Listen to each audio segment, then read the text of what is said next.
What are types of materials? Generally, materials in SketchUp either default materials in the software or materials that you imported to the software.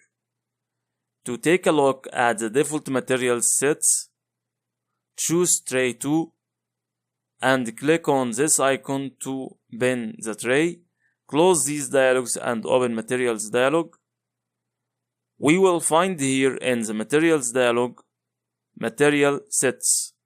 Every element here is a set of materials. From this list we can choose the set we want. Imported materials which we added to the project are three types. First type, the ordinary texture which isn't seamless, like this texture. If we copy it and put the copies next to each other, it will not be seamless integration. The second type is a seamless texture.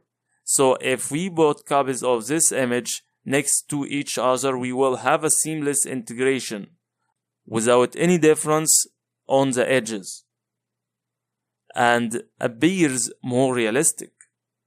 Third type is PBR materials, and the PBR texture or material have more than one map or image. Every image of those is for feature in this material. Mean this wood texture have some glossiness which is saved in this image, and have displacement, which means that there are differences between the texture parts, and an image for the color also have normal map and the reflection. Each image of those is an information of the texture features. This was the PBR material. It has some images represent its features, and we use those images in the render engine to achieve the realism of the material or the texture.